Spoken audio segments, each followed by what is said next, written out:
We don't talk enough about how real pet grief is. And right now we can see this playing out on the international stage of Formula One. And that is because Lewis Hamilton's beloved dog Roscoe has died. And Roscoe meant obviously so much to Lewis. He was so beloved, a real anchor, a joy, and just an integral part of Lewis's family. But also we're seeing in the response from the Formula One community, plus from Ferrari as well as Formula One themselves, in how everybody is stepping up, wrapping around Lewis, supporting him and honouring Roscoe. And this really fills my heart because actually for me that is where we need to go as a society in all kinds of grief, including in pet grief, which unfortunately is a type of disenfranchised grief. And what that means is it's a type of grief that actually isn't validated by society in general. And as a result of that, there are so many people when they are going through something that is disenfranchised grief where they don't have a space in community, in their workplaces, in their families to really speak openly and to honour their grief. And what can happen with disenfranchised grief is it can get pushed down. So to see Lewis honouring his beloved Roscoe, to see him talking about his grief and to see others stepping up as well and sharing in that is really where we need to go in this world. But also, as Lewis acknowledged, when it comes to pet loss, there are a lot of intricacies that we don't find in other deaths and in grief. And a big part of loving our pets and looking after them so wonderfully for their life and sharing in that is that if we're lucky enough to see our pets through into old age, that we can witness over whether it's a number of years or over a more rapid decline, that aging of a pet that eventually might tip into conversations whether euthanasia is actually the kind of option for our beloved pets.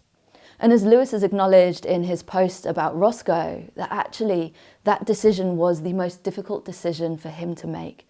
And he shared so powerfully his empathy with other people who have to go through that really, really difficult decision. This is really complicated when we think of it in the space of grief, because actually as we move towards the end of life for our pets or for anyone who we love, actually we can be journeying with what's called anticipatory grief, where we feel grief before they're actually gone. Compounded on that is obviously the conversations with vets around what's best for them and us ultimately having to make that choice, because obviously our animals can't speak in our language to us and tell us, okay, my time is now. So it's a really, really complicated space. And obviously then in the forwards path after they're gone of their primary loss and grieving them, as well as grieving all of the secondary losses, be it the routine that we shared with them, the joys that they brought into our life, how they helped keep us calm in our most stressful of times,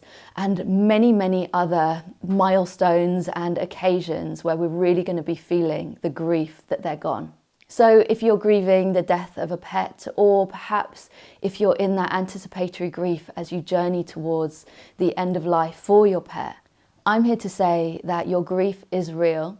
Your grief is valid. And if I can do anything, I just want to encourage you to allow yourself to feel it, to allow yourself to speak about your grief, including even years after your beloved pets have gone. I know that I still feel, even from the childhood losses that I had of 4 guinea pigs that I had as my pets, I know that I still think so fondly of them. So it's okay to continue grieving. Grief can be lifelong for a lot of us. We hold that love that we have for our pets in our heart and we carry forwards with it. And with that, it can feel tender at times and it can feel painful, and that is okay. But also for anyone who's out there and who can take on a support role, which we can all do at any point in life for those who are grieving, I really want to urge anyone who is perhaps a manager in a workplace to really think hard about actually how can your workplace really support those who are grieving their beloved pets or those who are going through those difficult stages at the end of their pets' lives. as well as those of us in friendship groups, in families, or just when we encounter people in everyday life who are grieving and are feeling really upset about a loss of a pet. We can all step up, we can just listen.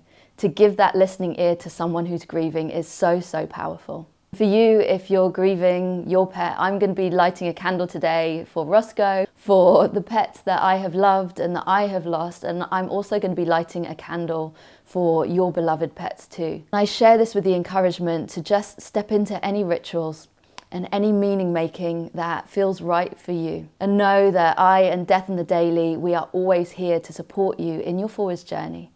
Please feel free, you can always find me on Instagram, you can reach out at any point. If you like this video, I would also so appreciate if you could hit that subscribe button as well as the like button. It really helps me in my journey of getting us talking about death and grief, as well as it will help you in knowing when my latest videos are out there.